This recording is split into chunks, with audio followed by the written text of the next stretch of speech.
You join me just outside the famous Notre Dame Cathedral here on the banks of the Seine in Paris, where in the next half an hour a special mass will be held in memory of the 129 people who lost their lives and the more than 350 people who were injured in Friday night's terrorist attacks.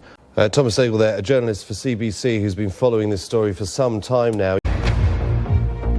I'm Laura Trevelyan with BBC News, broadcasting in the UK and around the world. Our top stories. Pretty wild night to come, all courtesy of this area of clouds spinning towards the Bay of Biscay.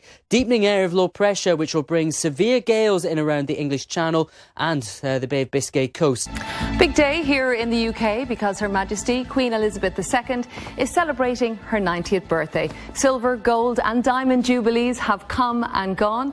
She's now the oldest and longest serving monarch in British history. Well, let's cross over to my colleague Jane Hill, who's following developments at Windsor Castle.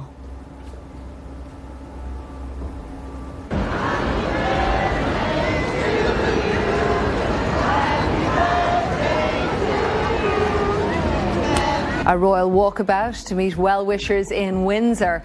Celebrations take place across the country. Thanks very much to Jane Hill for bringing us up to date with all those developments for the Queen's birthday. You can find more on it. Stay with us. Live coverage, as Jane mentioned, throughout the day. But you can also visit our website to follow the events online. Just go to bbc.com/news. The UK's postal service is one of the oldest in the world, and this year it's marking 500 years of running a regular operation. It's issued a set of stamps to commemorate the first Master of the Post being knighted by Henry VIII. But he will be going to the wedding, won't he? And that's what we want to talk about. We want to talk about the dress. Sally, it's all yours. What do you think, Simon? What do I think? I'm going to avoid any easy jokes here. You know what? I think that it's nice to end on a positive story. You know, there's been so many negatives for the UK recently, and John Galliano most obviously. Isn't it nice to actually end up with a story where somebody is coming out of this well? Sarah Byrne, obviously the designer, she took over from Alistair McQueen when he committed suicide. I think it's lovely that that's happening. She's going to make a lot of money out of this. And it does matter, doesn't it? It does absolutely matter. Yeah. Simon Derrick from BNY Mellon, many thanks. Thank you. And that is our newspaper review. We'll be back very shortly with more news and business. Our main story, the United Nations called for urgent humanitarian access to the Libyan city of Mistra, where government and opposition forces are locked in heavy fighting. We'll be back.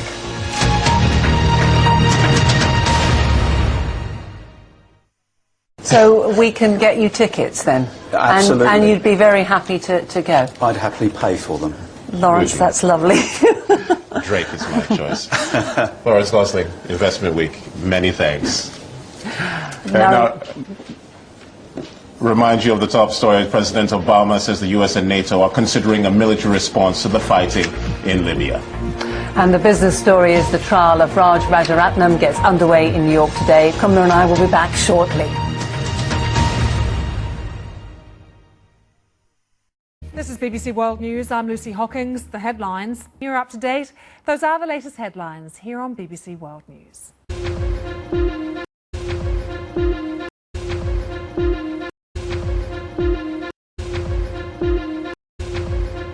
So that's it with the business, but plenty more on the World Business Report, as I mentioned. What is it now? About 4 minutes. OK, can't wait. See you soon. Don't lie. We go to Tunisia now. Yesterday, President Obama called for a new beginning between the US and the Muslim world. He said the years of mistrust should end and be replaced by mutual respect. Well, today, in a few hours, the US leader meets German Chancellor Angela Merkel in the city of Dresden. And he's going to drop in to US troops who've been wounded in Iraq and Afghanistan at Ramstein. When a US president goes travelling, the trip is normally full of symbolism, and this visit is no exception.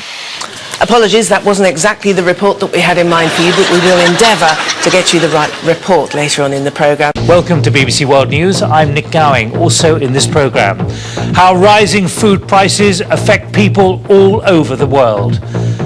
And the price of passion. A British man and woman jailed for 3 months in Dubai for having sex on a beach. Apologies there for the wrong video.